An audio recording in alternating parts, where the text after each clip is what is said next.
Olá, paz do Senhor Jesus, tudo bem com você? Seja bem-vindo a mais um episódio do nosso Pod Bênção, esse podcast onde nós trazemos aqui mensagens semanalmente, bate-papos, conversas sobre assuntos, sobre o reino de Deus, sobre uma vida com Cristo, sobre aquilo que Deus tem para as nossas vidas. Sempre, todas as semanas, tem uma palavra aqui para a edificação da sua vida espiritual em Deus. E hoje não será diferente, hoje nós queremos abordar um assunto aqui, eu quero conversar com você a respeito da conduta cristã.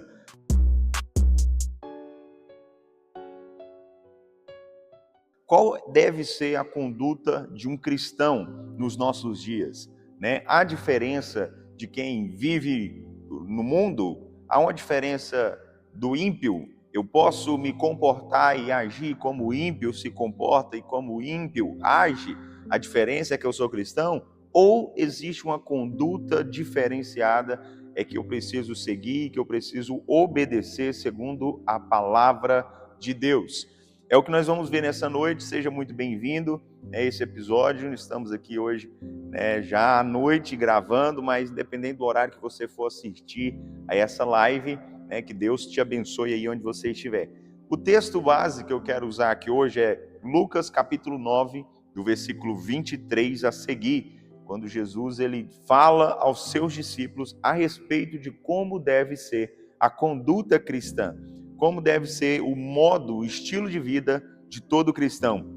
Jesus ele começa dizendo em Lucas capítulo 9, versículo 23, o seguinte: e dizia a todos eles: se algum homem quiser vir após mim, negue-se a si mesmo e diariamente tome a sua cruz e siga-me. Porque aquele que quiser salvar a sua vida, perdê-la-á. Mas quem perder a sua vida por minha causa, este salvá-la-á. Pois que vantagem tem ao homem em ganhar o mundo inteiro e se ele perde ou se destrói a si mesmo? Jesus diz: o que adianta, de que vantagem tem ao homem ganhar o mundo inteiro se ele se perde ou se destrói a si mesmo? Porquanto, qualquer que se envergonhar de mim e das minhas palavras, dele se envergonhará o Filho do Homem, quando ele vier em sua própria glória, e na de seu Pai e dos santos anjos. Então, esse é o texto que eu quero usar para a nossa conversa de hoje, que você possa guardar essa palavra no seu coração, que o Espírito Santo de Deus conduza você aí a um entendimento daquilo que Deus tem para falar aqui através desse texto. Então, a conduta do cristão.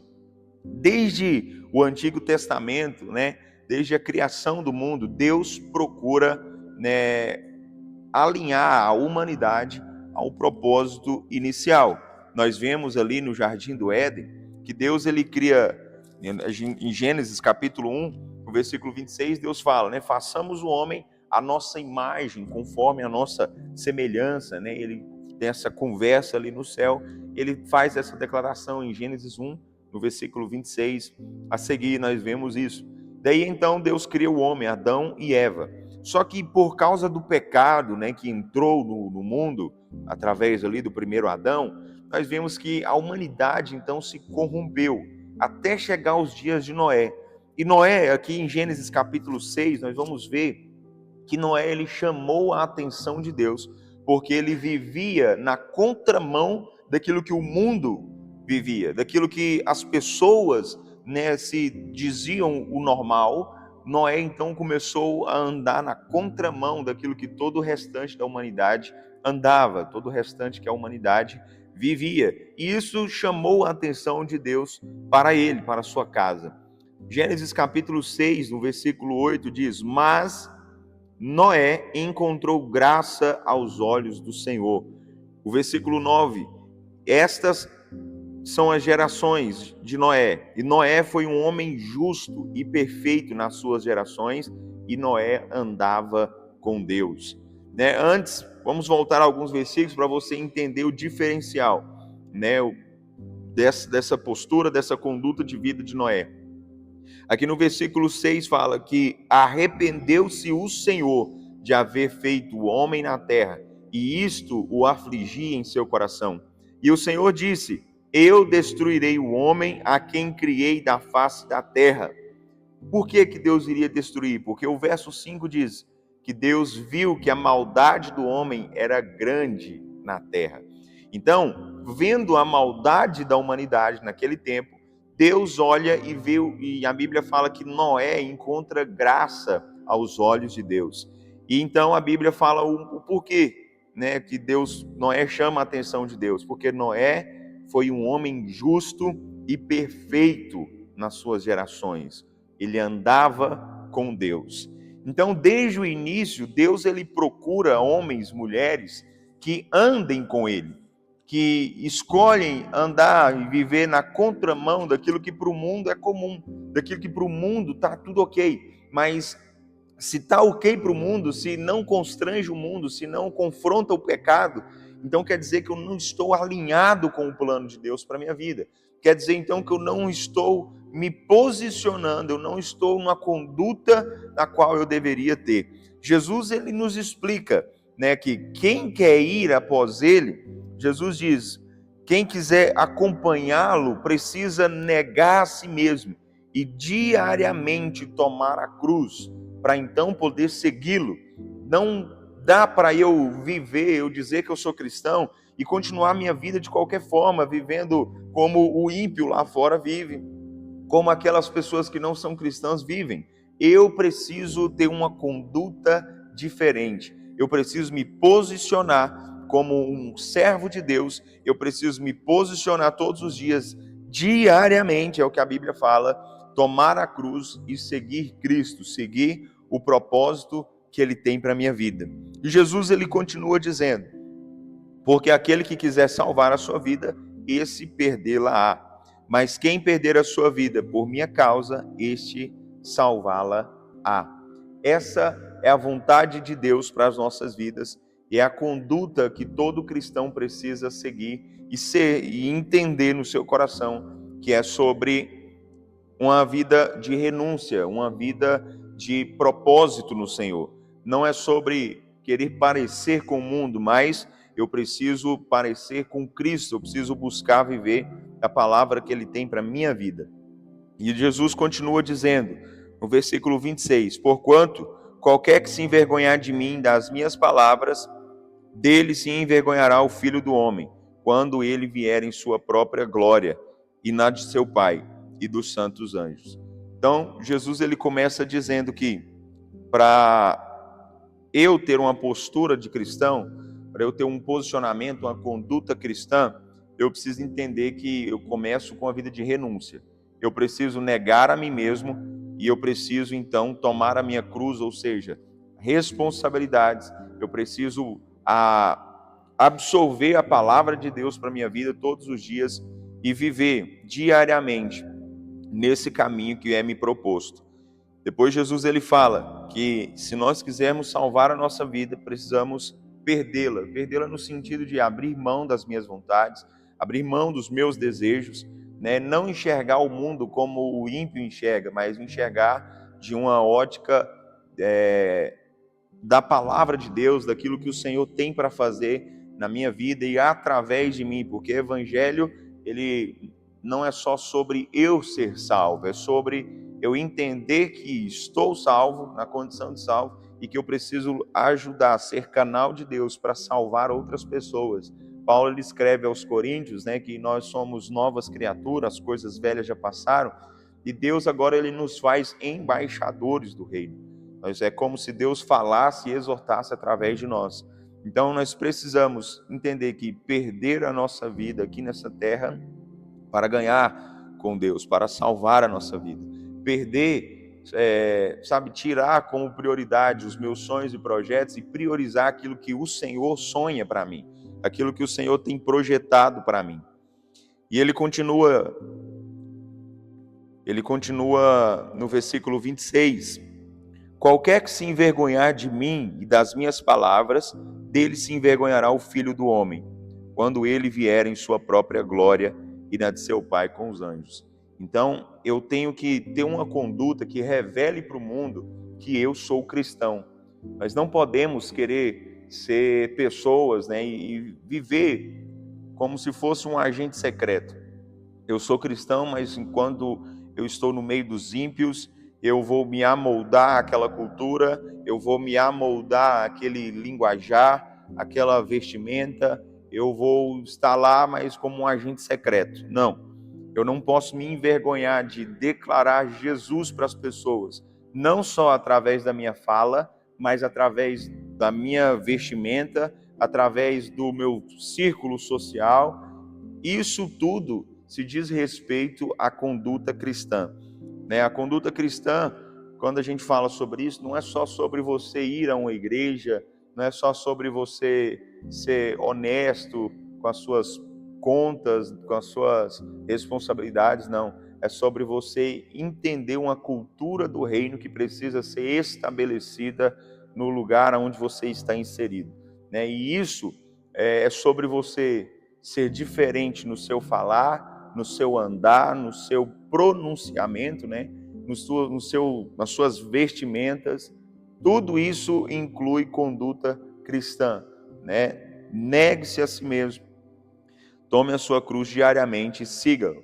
Então, nós precisamos estar dispostos a perder a nossa vida para poder ganhar a vida verdadeira que está nos propostas, né? E dentro dessa introdução, eu quero acrescentar aqui duas passagens bíblicas que estão em Romanos capítulo 12, no versículo de número 2, e está também em 1 Pedro capítulo 1, do versículo 14 ao 16. Romanos capítulo 12, versículo 2, diz assim, ó: e não sejam conformados com este mundo, mas sejam transformados pela renovação da vossa mente, para que experimenteis qual é a boa, agradável e perfeita vontade de Deus. Paulo aqui, então, ele está nos orientando a não estarmos conformados, a não aceitarmos esse mundo da forma que ele está, né? Não conformar com aquilo que nós estamos vendo na nossa sociedade, naquilo que a gente está vendo na televisão, na notícia, no noticiário, nos jornais.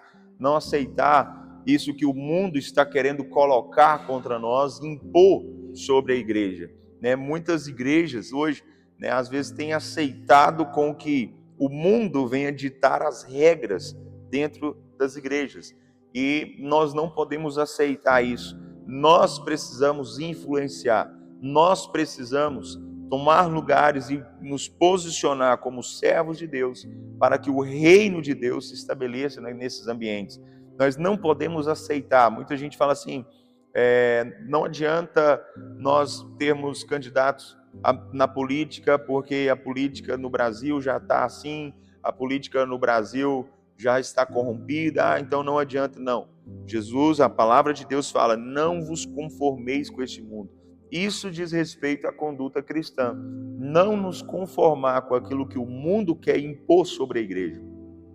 Mas nós precisamos ter uma postura, uma conduta de um cristão verdadeiro e nos posicionar nessas áreas, nesses ambientes onde as trevas têm governado. Nós precisamos nos posicionar e não estar conformados com a política na nação brasileira.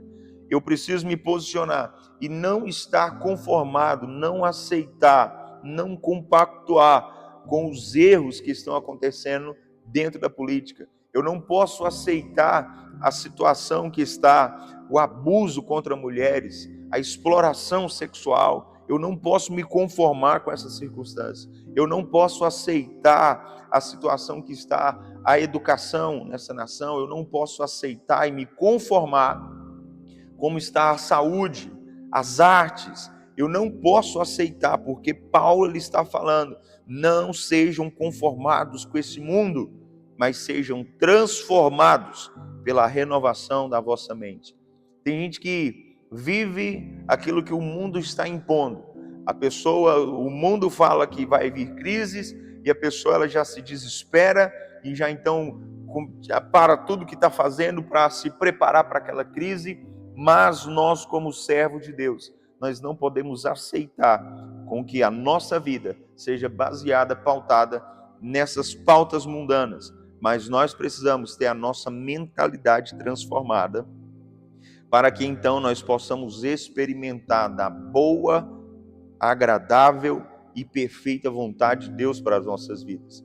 Quando Jesus Cristo fala lá em Lucas capítulo 9, versículo 23 ao 25, nós lemos, quando ele fala sobre essa conduta cristã de nós renunciar a nós mesmos, de nós perder a nossa vida, de nós ter esse tipo de posicionamento, para nós alcançarmos esse lugar, para nós conseguirmos viver nesse lugar de renúncia, nesse lugar onde nós vamos conseguir vencer os falatórios, que nós vamos conseguir vencer a nós mesmos, no sentido de, mas se eu me vestir assim, eles vão rir de mim, se eu falar assim, eles vão rir de mim. Nós só vamos conseguir vencer essa mentalidade quando eu não for conformado com esse mundo, mas deixar com que o Espírito Santo de Deus venha renovar, venha transformar a minha mente através de uma renovação, e então eu comece a entender e experimentar a boa, agradável e perfeita vontade de Deus para mim.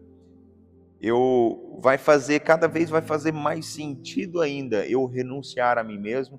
Talvez no início, quando você vem para Jesus, você está vivendo um tempo de renúncia, mas muitas coisas às vezes não faz sentido. Mas quando você deixa o Espírito Santo trazer uma renovação na sua mente, e aquilo ali vai gerar uma transformação, você começa a entender qual é o propósito disso tudo. Você começa a entender que, na verdade, quem está perdendo não é você que está renunciando. Quem está perdendo não é você que está deixando para trás os seus sonhos pessoais para viver os sonhos de Deus. Quem está perdendo é aqueles que estão alienados ao sistema mundano, ao sistema de ímpios. Essas pessoas sim estão perdendo. Você que foi renovado e teve a sua mentalidade transformada, você consegue entender a boa, agradável e perfeita vontade de Deus para a sua vida. Mas vamos focar aqui no início do versículo 2. Não vos conformeis com esse mundo. Todo cristão, ele precisa ter uma conduta e um posicionamento aonde jamais ele venha a aceitar qualquer que seja opinião do mundo que venha querer impor algo sobre a vida dele. Ele não pode aceitar em momento algum aquilo que o mundo está impondo sobre ele. Falar, não tem jeito, é assim mesmo. Não, você precisa se posicionar. Nós vimos tantos mártires na Bíblia, homens que morreram por causa do amor ao Evangelho, e hoje em dia nós não vemos mais pessoas jovens dispostos a entregar a sua vida por amor a uma causa, essa causa do Evangelho. Quantos não estão mais dispostos, quando são pressionados e questionados em relação à sua fé, não se posicionam, mas aceitam tudo que é colocado. Você não precisa se vestir assim. Tudo bem você mulher vestir um cropped, tudo bem. Tudo bem você homem usar brinco, tudo bem você... Não, nós precisamos nos posicionar, ter uma conduta diferente do que o mundo. Pode ser normal para o mundo, mas para você que é Cristo, a Bíblia fala, Paulo escreve aos Coríntios, você é tabernáculo, é morada de Deus, do Espírito Santo, habita em você. Não sabeis vós que sois templos do Espírito Santo? Então você não faz o que quer do seu corpo. Muitos às vezes dizem, meu corpo, minhas regras. Não, você não pode estar conformado com esse tipo de mentalidade. Você precisa ir na contramão daquilo que para o mundo é moda. Você precisa ir na contramão disso. Porque o diabo, ele trabalha com um propósito muito bem esclarecido, muito bem determinado, que é destruir a humanidade, que é afastar o homem de Deus. E tudo isso que ele lança, tudo isso que ele coloca para o jovem, para o adolescente, para os casais, tudo isso que o diabo ele coloca aí como tendência, como hype, há um propósito por trás daquilo. Talvez ao você olhar um estilo de roupa, um estilo de cabelo, enfim, um estilo musical, talvez você olha e à primeira vista não tem nada a ver. Mas quando você vê por trás, aquilo está apenas maquiando algo maior, que é o plano do diabo de afastar você da palavra de Deus. Tem uma história que fala sobre aquelas sequoias nos Estados Unidos, aquelas árvores gigantes, que uma delas lá, uma das mais antigas, certa vez ela caiu e foram estudar o porquê da queda daquela árvore e viram que pequenos besourinhos foram entrando devagarzinho e até que atingiram o meio dela e mataram aquela árvore de dentro para fora, e então ela perdeu as suas forças ali, enfim, caiu. Então foram pequenos besourinhos que derrubou aquela árvore milenar, aquela árvore gigante. Então veio tempestades, passou o furacão naquela região onde ela estava e nada atingiu ela. Mas foram pequenos besourinhos que conseguiu a queda daquela árvore, né, que há tantos anos estava ali. Então, assim, na nossa vida, na sociedade é isso. O diabo ele coloca coisas, pequenas coisas disfarçadas, né, para que a gente não possa, talvez, entender, discernir, enxergar ali, e aquilo aos poucos irá nos destruir. Então, por isso que eu não posso, lançou um novo estilo agora de música, de cabelo, de roupa, agora eles estão falando assim, agora, enfim, não aceite menos que a palavra, não aceite mais que a palavra de Deus, né? O que passar da palavra, o que não foi evangelho, que você tire da sua vida, em nome de Jesus, que você lembre daquilo que Jesus falou, que é a conduta do cristão, né? Você precisa negar a si mesmo, tomar a sua cruz diariamente, você precisa entender que não é sobre você, mas aquilo que ele tem para fazer na sua vida e através de você. Você precisa entender que você não pode se envergonhar dele, das suas palavras. Em todo tempo você precisa pregar o evangelho. Não se conforme com esse mundo, mas imponha reino de Deus no lugar, nos ambientes que você está inserido.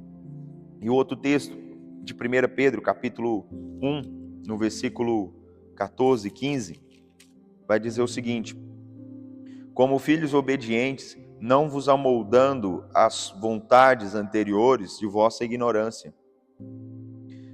Vamos ler a partir do 13. Portanto, cingindo os lombos de vossa mente, sejam sóbrios e esperai até o fim pela graça que vos sendo trazida na revelação de Jesus Cristo. Como filhos obedientes, não vos moldando às concupiscências anteriores de vossa ignorância, mas, como é santo aquele que vos chamou, sede vós também santos em toda a vossa maneira de viver. Portanto, está escrito: seja santo, porque eu sou santo. Então, o que Deus está falando conosco? Ser santo em toda a vossa maneira de viver. Você precisa entender uma coisa, você que está me ouvindo que é cristão, nós estamos falando hoje sobre a conduta do cristão. Aqui o texto, Pedro, ele está falando o seguinte: olha, você tem que entender uma coisa, você precisa ser obediente a Deus. Não se amoldando, não se moldando às suas vontades, às suas concupiscências anteriores, na vossa ignorância. O que é essa ignorância aqui? Antes de você receber o conhecimento, antes de você aprender a verdade do evangelho sobre a sua vida. Tem muita gente que quer ser cristão, mas quer viver a vida que vivia antes. Tem muita gente que se diz cristão, mas não mudou, não é nova criatura. As coisas velhas não passaram, nada se fez novo, a pessoa apenas passou pelas águas, mas continua vivendo as mesmas coisas, ouvindo as mesmas músicas, vestindo as mesmas roupas imorais, falando gírias, palavrões, falando até termos, né, que remetem à idolatria de santos, de imagem, à adoração de imagem. Então tem gente que não mudou. E Jesus aqui, a palavra dele está falando conosco. Não se amoldem, não se moldem às suas paixões antigas, às suas vontades antigas no tempo da ignorância de vocês. Porém, seja santo em toda a vossa maneira de viver. Nós precisamos entender que a conduta cristã, irmãos, mas no meu trabalho não é assim, na rua não precisa ser assim, eu preciso ser santo na igreja. Errado, é em toda a vossa maneira de viver. Aqui a palavra de Deus está nos falando que eu preciso ser santo na igreja, eu preciso ser santo no trabalho, eu preciso ser santo na minha casa, na rua onde eu moro, eu preciso ser santo na sociedade, na cidade onde eu estou inserido, porque essa é a conduta do cristão. Eu não posso negociar isso. Como filhos obedientes, eu preciso renunciar às vontades anteriores, a qual, quando eu vivia no tempo da ignorância, quando eu não conhecia a palavra de Deus, agora que eu conheço a palavra de Deus, eu preciso ser santo em toda a minha maneira de viver. Então, assim como Paulo escreve aos Romanos, não se amoldem ao mundo, Pedro aqui escreve a nós, né, para toda a igreja, não se amolde às suas paixões carnais.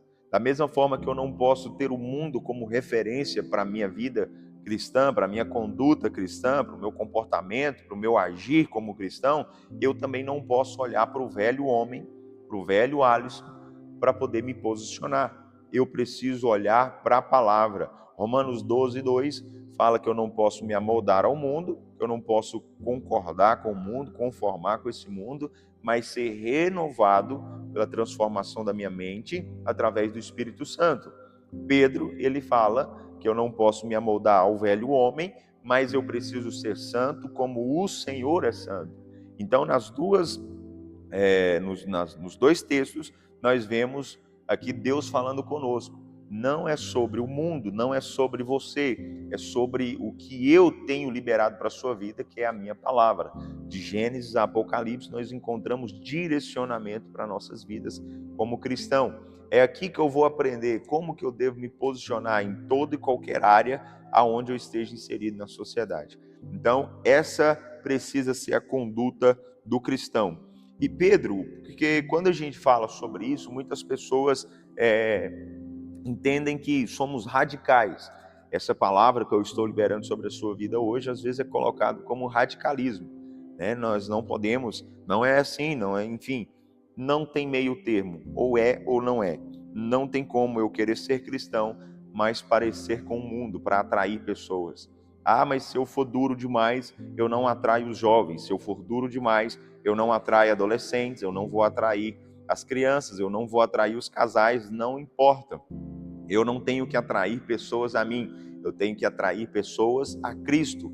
Então não é sobre eu me maquiar como o ímpio para atrair o ímpio, não. Eu preciso, quando o ímpio, quando o pecador olhar para mim, eles precisam ser constrangidos pela presença de Deus, pela palavra que sai da minha boca, pelo evangelho que é pregado através do meu testemunho, para que haja transformação na vida deles. Por isso, da conduta cristã ser algo tão importante, desse posicionamento diferenciado que eu e você precisamos ter. Porque imagina comigo, você que tem um familiar que ainda não é cristão, que não serve a Deus, você que trabalha com alguém que não serve a Deus, você que é amigo de alguém que não serve a Deus. Imagina, você chega lá e fala as mesmas coisas, você se veste como eles, você fala como eles, você anda como eles, você come o que eles comem, bebe o que eles bebem. É, que, que transformação isso vai gerar na vida dessas pessoas? Que mudança vai haver? Qual testemunho que eles vão enxergar em você para que os chamem para Cristo? Assim, muitas pessoas vão olhar e falar, mas para que ir para a igreja? Para que perder meu tempo todo domingo? Para que perder meu tempo indo à igreja, indo aos cultos, se a minha vida vai continuar a mesma, pelo testemunho que eu estou vendo nessa pessoa? Então, por isso que precisa haver diferença. Então, muitos hoje colocam palavras como essas como palavras radicais demais, né? Que distorcem o evangelho, enfim. Mas tudo isso é aquilo que também já era alertado na palavra de Deus. Paulo, ele escreve a Timóteo, 2 Timóteo 4:3, que chegaria um tempo em que as pessoas, né, fariam para si mestres, doutores, que falariam aquilo que elas queriam ouvir. Hoje em dia ninguém quer ser confrontado, hoje em dia é do ser humano isso, de não querer ser confrontado do seu erro, de não querer, quando você tem uma opinião em relação à fé, né, em relação ao evangelho, à palavra de Deus, não quer que seja diferente da pessoa. Então nós precisamos nos posicionar, né? Eu estou falando nesse sentido aqui, estou falando do pecado, amém? É claro que a gente tem divergências teológicas, por exemplo, sobre a volta de Jesus. Tem gente que acredita que Jesus, né, vem antes da grande tribulação, outros acreditam que Jesus busca a sua igreja após, o arrebatamento acontece após a grande tribulação. Eu não estou dizendo a respeito disso, eu estou dizendo de princípios que não podem mudar, que são imutáveis, que em relação aqui nós estamos falando da santidade, que é a conduta de todo cristão, né? Nisso daqui não tem dois pontos, não tem duas visões, é uma só: seja santo como o Senhor é santo, porque sem santificação ninguém verá o Senhor. Então, aqui na segunda carta de Pedro, ele fala o seguinte, no capítulo 2: mas também houve falsos profetas entre o povo, assim como entre vós haverá também falsos mestres, que introduzirão encobertamente heresias condenáveis, e até mesmo negando o Senhor que os comprou, trazendo sobre si repentina destruição. E muitos seguirão as suas maneiras perniciosas, pelas quais o caminho da verdade será blasfemado. E através da cobiça, eles, com falsas palavras, farão mercadoria de você, sobre os quais o julgamento não tardará, e a sua perdição não adormece. Então, da mesma forma que Paulo ele nos alerta, Pedro também ele fala que haveria sim falsos mestres que ensinariam ali e trariam encobertamente, é disfarçado, gente. O diabo ele não vai trazer aqui e falar tudo bem, né? Ele não vai chegar aqui revelando quem verdadeiramente ele é, como um monstro, como, sabe, com um tridente na mão, um cauda, enfim, não, ele vai vir disfarçado, encobertamente ele vai colocando, o que a Bíblia diz aí não é isso, pastor. Mas Deus é amor, Deus é amor. Mas o que a Bíblia fala em Hebreus? Que ele é amor, mas ele ama, ele corrige quem ele ama. Amém? Ele fala aqui, ó, a palavra de Deus, Hebreus capítulo 12, ele fala assim, ó: e vós esqueceste da exortação que vos fala, como a filhos. Filho meu, não despreze o castigo do Senhor, e não desfaleça quando fores repreendido por ele. Não fique triste, não desanime quando for repreendido pelo Senhor. Pois aquele a quem o Senhor ama, também castiga, e açoita a cada filho que recebe. Se suportais o castigo, Deus vos trata como filho. Pois qual é o filho a quem o pai não castigue, não corrija? Tem traduções que diz. Mas se ficais sem correção, sem o castigo, do qual todos são feitos participantes, então sois bastardos e não filhos. Tem muitas pessoas que falam, Deus é amor, Deus não corrige, Deus não exorta, Deus não castiga. É porque você não conheceu o verdadeiro evangelho. Então, voltando ao texto inicial, para nós já encerrarmos, aqui em Lucas, nós vemos no capítulo 9, Jesus ele falando qual deve ser a conduta de todo o cristão. Lucas capítulo 9, versículo 23, negue-se a si mesmo, quem quiser vir após mim, ou seja, quem quiser a salvação, gente, quem quiser andar com Jesus, quem quiser um dia ir morar no céu, é uma vida de renúncia que nós precisamos. É uma vida diariamente de tomar a cruz, assumir as responsabilidades, né? Não é viver uma vida desregrada, uma vida, sabe, do nosso próprio jeito, mas é uma vida de acordo com aquilo que Ele estabeleceu para mim. Então essa é a conduta de todo cristão, viver em santidade. Essa é a conduta de todo cristão, né? Não se amoldar às paixões, aos prazeres carnais a qual nós tínhamos antes, no tempo da nossa ignorância, quando nós não éramos convertidos ainda. É não se amoldar a esse mundo. A conduta do cristão é ser santo em toda a vossa maneira de viver. É uma vida de renúncia para o pecado, é morrer para o pecado, morrer para a carne, para viver com Deus, para ter uma vida com o Senhor. Amém? Eu espero que essa palavra tenha te abençoado e que você venha guardar isso no seu coração, compartilhe com alguém, com algum amigo, alguém da sua família, e até na próxima semana, se Deus quiser, com a nova palavra de Deus para a sua vida, um novo direcionamento para a sua fé, em nome do Senhor Jesus. Deus abençoe e até a próxima.